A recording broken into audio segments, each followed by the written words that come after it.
Hello, Lisa here. Welcome back to my channel and welcome to this first impressions flip through exploration of the Saint Soleil Lucid Dreams Beginner's Tarot. It's a mouthful. I'm trying to remember because the bag is covering up the box so I can't cheat. This was actually the second of two decks that I was heavily influenced to buy during Peggy and my last Helping You Say Yes to the Deck episode. This is so pretty, and this deck was brought to my attention by Dustin of Modern Metaphysique, who just sent me a glide or a Facebook message or something. I was like, look, it's so pretty. And I was like, actually, yes, that is really pretty.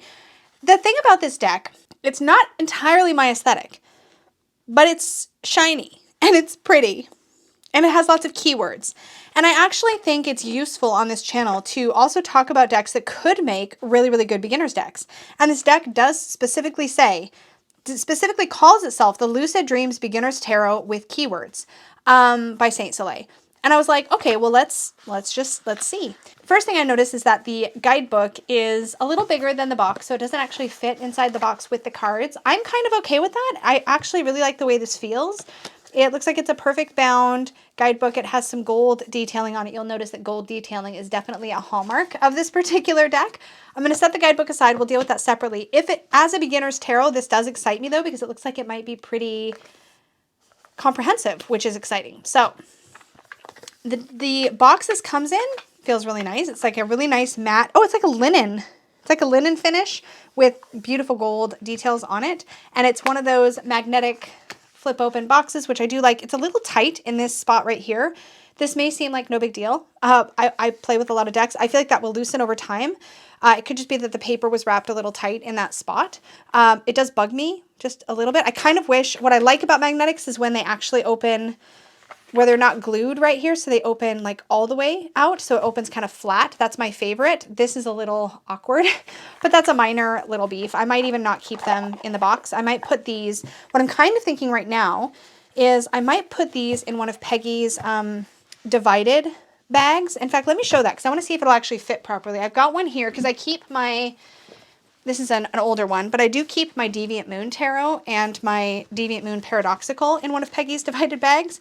So these are one of her standard bags, but they actually have a fabric, I'm not showing it very well, but they have a fabric divider in the middle. So you can basically put a deck on either side, which is what I do with these two smaller like standard decks, is I put one deck on this side, one deck on the other side. You can also with this put like a crystal or a reading cloth or whatever in one side and then your deck. But I thought for this it might be good if it fits. Ooh, and it looks like it's going to if I don't do the box. I feel like I can put the book on one side, not this specific bag, but a different one. Oh, that'll be a nice cozy fit. So you can see I've got the guidebook on one side and then I've got the cards on the other. So if I've got any extra cards or anything like that, they can also tuck into this back pocket. Or if I have like a pen or something, I don't know. Would I put a pen in here? Seems silly. Anyway, I don't know. I just wanted to see if it would fit. I don't think I'll want to keep it in this.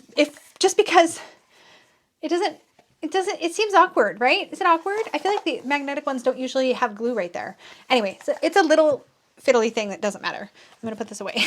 I'm kind of sidetracked with where I'm going to store it, and I don't even know if I like it yet, which is probably cart ahead of the horse a little bit, but anyway.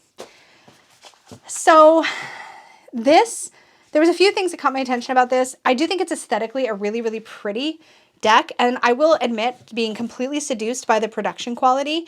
Really nice matte gold gilding, beautiful linen finish cardstock that is luscious to touch, like it feels just lovely, and the really pretty metallic gold details.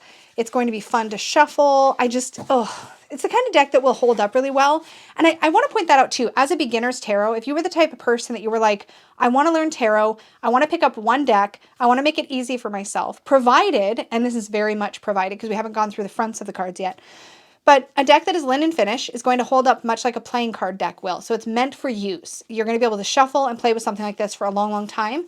The matte gilding also is meant for, in my opinion, heavier use. It won't chip as easily. It's just going to look nicer for longer. So I feel like it's actually meant to be worked with, not just be a pretty thing sitting there, not getting any use. Does that make sense? So those things kind of excite me, particularly for a deck that calls itself a beginner deck, because one would think that if you're newer to tarot, you're probably not going to have a couple of hundred decks at your disposal. So you want to be able to really work with the ones you have and not have them fall apart on you. And many people will find a deck like this that they love, and then that's the only one they ever use. So you want it to hold up well. So production stuff aside, let's get into the cards themselves. Let me zoom in. Oh, so pretty. So there's a lot of things going on in the cards, and because there's a lot going on, the artwork is smaller and the borders are somewhat large. I shouldn't say somewhat, they are large, they're significantly large, but they have this beautiful metallic gold frame. And as you can see, the card itself has gold detailing on it. And the artwork has that kind of digital collage layered look about it. It reminds me a little bit of like Star Child Tarot and Moonchild Tarot. The really defining feature for me here is twofold. One, we have some symbology right on the cards that I'm assuming the guidebook is going to talk us through. The really exciting thing I think about this deck is that you have a cloud or a little cluster of several keywords for the meaning of the card in the upright. And then you also, if you flip the card upside down, have a cluster of keywords for the meaning of the card in the reversed. Now, if you're somebody that typically doesn't like to flip your cards upside down, you could still, if you had pulled this card in the shadow position of a spread, for example, just look to that side and read those keywords as part of your reading. And I feel like that would make this a really effective tool for getting to know the meanings of the tarot, for working with it, for getting to know what the sort of light and shadow aspects are of every card. I feel like you could also use this kind of like tarot flashcards, provided that you agree with or the keywords make sense to you. So I'm not going to read every cluster of keywords, but I'm going to pay attention to the artwork and pay attention to anything that jumps out at me. So for the Fool, one of the keywords right away, new beginnings, totally works. Innocence, originality, yes. And in the reverse, carelessness, yes. Being unprepared, yes. Holding back. Those are some great ones, and I didn't even read them all. What I really like is this free, again, this expression, I say again because I do notice this all the time in cards, but arms spread wide, head thrown back, heart open. That's a very open to new experience, kind of vulnerable kind of body posture, which is great for the Fool. Here we have our Magician, who is feminine in this case, has like 4 arms, one arm holding each of the elements of the suit. The gold detailing makes this feel like such a magical card. We have manifestation and skill here on the upright, for example. Manipulation, unfulfilled potential. This is working really well for me so far. The High Priestess. Oh, look at this. Lovely. Intuition and mystery. I'm just reading the first couple. Blocked intuition and clouded insight. Yes. You can tell that the creator put a lot of effort into this deck, which, by the way, I just realized there's no name. There's just Soleil, which I'm assuming is like a business name. Huh. Here we have the Empress. I probably said that already, but there's the Empress. Creation of life, abundance, fertility, divine feminine energy, pregnancy, beauty. Reversed, we have creative block, dependence on others, scarcity, lack of growth, uncaring, insecurity. Okay.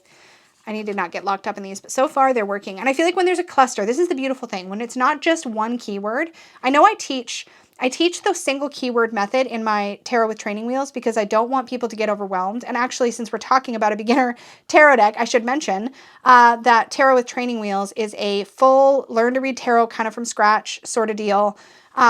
It's a full course that I offer here on YouTube. I have a playlist. I will link the playlist in the description box down below and in the cards. But I also have a more in-depth course that I offer on my website called Tarot Bootcamp for Beginners. And in that, you really do build quite a large cluster of keywords for every card. And the reason that is so useful is because if you're learning to read cards in a string, right, having multiple keywords means A, you're more likely to find one that hits that moment correct for you. Like when you ask the question, one of those keywords will land right as an answer. And also it helps you to build different sentences out of your readings, which I'll be talking about more. I'm going to be doing another series here on the channel if it hasn't already started by the time you see this video, where I really take you through the process of reading and kind of talk through my process. But that is just the point I guess I'm getting at while I'm rambling like crazy here is just that clusters of keywords are really, really helpful in that way. So our Emperor has like respect and leadership, excessive control, inflexibility. I mean, these are great. Our Hierophant, the Lovers. This is an interesting one. Divine love. I want to see if it talks about choice here. Yes, choice is right there. Yay. self-love, imbalance, disharmony, breakup, arguments, discord, bad choices, conflict, detachment. These are great shadowy. Gosh, this is pretty. And it's just a lovely, it doesn't feel, how do I say this right? This doesn't feel like the kind of deck that I'm going to be like, this artwork is my favorite kind of artwork ever. It's really hard to describe, but I feel like I appreciate it as a beautiful object. Does that make sense? And I feel like there's something really approachable about it. It's very Rider-Waite-Smith. So if you want a beginner deck that really, oh, look at the gold detailing on the Hermit's robe here. This is so pretty. I feel like if you want a really approachable deck to learn the tarot with, I feel like this is just so beautiful. And I feel like it'd be a pleasurable experience. I feel like the shuffle would be great. The keywords seem to be on point. You do have some, it looks like astrological or planetary associations and elemental associations for every card, which if those align is wonderful. Or if they're a system that you agree with is wonderful. I love this. This is so pretty. I just want to stare at them. I love that they're pictures. You're not seeing just symbols or anything like that. You can sink into the artwork or you can focus on the keywords. I also like that the keywords are not covering the artwork. They're kind of tucked away. Devil. So here we have toxic energies, obsessions, attachments, addiction, oppression. Those are great. Recovery, leaving abuse and toxic situations, detachment. One of the things I do look for when I see a deck that has upright and reversed is sometimes there is the idea that an upright meaning is always positive and the reversed meaning is always negative. And this makes it very clear that you're not looking, you're looking for what is the energy when you take it at face value? What does the devil typically mean? And then if that energy is blocked or opposed or is showing up differently than it normally does, such as if it was reversed, how does that energy show up? So in this case, because the devil card in its upright, in its standard sort of stereotypical positioning is going to be a difficult card, when you reverse it, you often see freedom and breaking out of those ruts and that kind of thing as the meaning. The Tower. Gosh, these are pretty. These are so pretty. Unicorn and the sun card and the horn is glowing gold. Okay, well, you're a keeper. You have a unicorn. That's actually not always true. I don't always do that. I feel like there's opportunity in this deck for both surface level meanings and readings, predictive style readings, and esoteric readings, which is super exciting. I feel like a lot of beginner decks focus on only one of those things. Like they're either very predictive or they're very sort of personal growth, or I shouldn't say or, I've never seen a beginner's tarot that seems to also invite some of that deeper esoteric stuff into it. And this one does. I feel like with the astrological and planetary symbols, with some of the choices made in the keywords and the artwork, I feel like there's definitely an invitation to look at it as a serious tool, not just a frivolous tool. I mean, you could use it frivolously, I'm quite sure, and there's nothing wrong with that. But I like that there's options. I love this Six of Cups with these little girls in the mirror. Oh, very easy. I feel like it would be very easy to associate this artwork with the Rider-Waite-Smith tarot. If you're like, I don't want the Rider-Waite-Smith to be my first tarot, it just doesn't excite me. This is very exciting. It's got some bling. It's got beautiful art. I love this Nine of Cups. It's like a fountain. It's not just a dude with a bunch of cups of wine. Yay! It is very, what's the style of artwork? I'm really bad at knowing. I want to say it's like Victorian? Question mark? It feels a little bit vintage, and because it feels a little bit vintage, it doesn't feel as modern or as relatable as I think a lot of decks in this in a more modern style can feel. But it has such a beautiful Queen of Cups. I didn't actually really take in the page. Hold on. Yeah, she's really pretty. Oh. And I feel like the positioning is correct. Like the Knight of Cups is typically going to the right. Their horse is typically looking kind of medium busy, medium active, if that makes any sense. Oops. I want to see, actually. Let's just check that with the... I guess the cup suit was our first suit. Okay. Well, check the positioning, the directionality with the other suits. Oh, here we're into Earth or Pentacles. Gosh, that's pretty.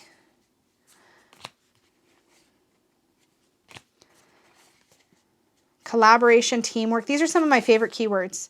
Disharmony, misalignment, working alone, poor work quality, office politics. I mean, the keywords are actually really, really good. And I feel like they're relatable keywords. They're not these like really tricky words. I feel like they're words that are going to immediately make sense. The Five of Pentacles. This one feels mildly pippish. We don't see any people on this card, but with the added keywords, I don't think that's going to be hard for a beginner to deal with. The Six. 7, 8, so pretty. 9. I really love the way that they're actually, it's calling itself, it's interesting. It's labeling itself pentacles because that's one of the most common names for the suit, but they are depicted more like coins. So it's almost like you kind of wonder why they didn't call it coins, but then you're like, well, it's a beginner tarot. And if you call it coins, it can just create more confusion. But coins and pentacles are the same. These look more like coins than pentacles. Pentacles are the star with the circle around it. But same idea. Yeah, Knight of Pentacles. I'm pretty sure this directionality is correct. The horse is standing still, which is also correct. Oh my gosh, these are so pretty. We're into the swords. Yeah, very Rider-Waite-Smith. Let's see what this one has. Breakthrough, yes. Truth, new insights, new ideas, vision, focus, mental clarity, success, confusion, stress, miscommunication, mental blocks. Oh, so good. I feel like this would be very easy to read right out of the box. Like, you don't even need, I mean, look at this chunky guidebook, but like, I can't wait to see what that's all about. But like, you really don't need it with a deck like this. Very stereotypical 3 of Swords, 4 of Swords, and it's just pretty. I feel like it's just really pretty. This is just one of those beautiful things. A beautiful, useful, sturdy, well-crafted product. Do you know what I mean? Like, it feels, maybe it doesn't have, how do I say this right? I feel like a deck like this is exactly what you want, or what I want. I want if I were just starting tarot over from scratch, a deck like this would be so perfect for me because it would feel less intimidating because of the keywords. It would feel very grown up. It wouldn't feel like something that was designed for, like, I don't know, kids or something, which I feel like if I was really wanting to take tarot seriously as a tool, I'd want something that feels slightly more serious, but I'd also want something that's just well made. This is just well made. 10 of Swords, the Page, the Knight, the Queen. Look at this snowy owl. Is that an owl? Yeah, I'm pretty sure it is. So pretty. And the King, Ace of Wands. Love this 2 of Wands. There's the ships. I mean, love this castle. This does have a bit of a kind of a medieval fairy tale kind of feel to it. 6 of Wands. There may be a slight leaning, or maybe even more than slight, I haven't been paying attention till now, of how feminine this deck is. I feel like there's a lot of cards that typically would show a masculine figure that are showing a feminine figure. That's not terribly uncommon these days. I do prefer a nice balance, but love the active Knight of Wands here.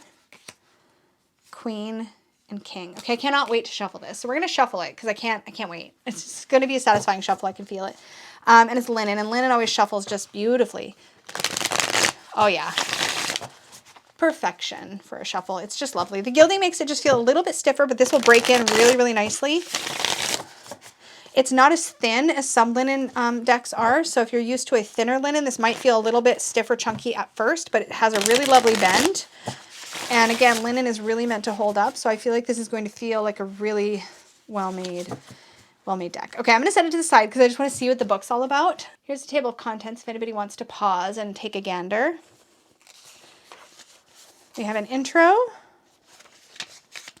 little bit about your cards, and using them, blessing them, making it sacred, setting intentions, asking questions. I think it's one thing to say, here's the kinds of questions you should ask, or how you should word your questions to get the most effective answers. And it's another thing to give examples. I like that it's like some good examples. I don't know if they're actually good examples or not. Some poor examples. And then also how you can use follow-up questions, which is super useful. Shuffling, making a spread. It looks like they're talking about the Fool's Journey here. And you can literally see a little drawing, the Fool, you, and this little dotted map showing that they're taking this journey through the major arcana with the final destination being the world. Love that. And then it talks through the actual, I keep saying the hero's journey, but it talks through the Fool's Journey as they go through the major arcana, which is awesome. And then a little bit about the minor arcana suits. Court cards. Table of elements. It has a key for the elemental symbols, so you can always look those up if you're not sure what they are. As well as a key for the zodiac symbols that you see on the cards. Do they have planetary symbols too? Yes, the ruling planets in tarot. And then you have planetary symbols. So you can look those up if you see them on your cards, which is amazing that that key is in there. and some numerology stuff and some important tips. Oh, this is all numerology stuff. Okay, this is really cool. So it is giving you kind of a general overview of all the different aspects that can go into your tarot. Here we go. Important note, the keywords and symbols are not intended to be read verbatim. I would highly encourage you to steer clear of pulling a card and simply reading the keywords. This is why the keywords were intentionally printed in a soft white color. They're meant to be subtle guides that you can peer at up close if you need a little help. Ideally, you would pull a card and connect with the imagery first. Tap into the colors, movement, scenario, and mood of the card. Allow it to tell you the story. However, of course, there may be a specific word that jumps out to you on the card, which will assist you in interpreting your own unique meaning each time. Card meanings are not set in stone, and your intuition will always triumph. I think that's a really great message. Oh, look at this. So there's a little bit of a sort of anatomy of the card here. So it tells you where to look for different information on the card. Not every keyword or symbol on each card will resonate with you, and it's not meant to. Take only what pulls your attention and feels right. Follow your intuition. Promise? Love that. There's some more tips. I mean, this is clearly meant for a beginner. Like, it's definitely taking you through everything you need to know. There's a little bit about reversals there. There's some beginners 3-card spreads, a whole list of them, which is amazing. And then we get into the meanings. Oh. P.S. An important note. The way this guidebook has been created is highly intentional. I wanted to create a guidebook with space for interpretation rather than having a book with multiple pages of information about each card that you would just probably read word for word to understand your cards. Instead, each card is given an overall energetic reference to guide you to your own intuitions. This gives you space to develop your unique meanings and interpretations because, check it out. So here's the Fool card and you have a space for your notes. So do they do that through the minor? They do. So every single card in the deck has a whole page, a whole blank page for you to jot your notes about the meaning of the card. That is really cool. There's some writing on some of them. Oh, these are the courts. Is this the same for every court card? I think it is. Okay, so pages. So here's the Page of Swords. There's a little helpful tip at the bottom of your notes page that says, pages are the youngest of the court cards, a playful, youthful energy with innocence and naivete. They may still have a lot to learn about their suit, but they observe it with fresh new eyes and a sense of wonderment. So that was the Page of Swords. Let's see if it says the same thing on the Page of Pentacles.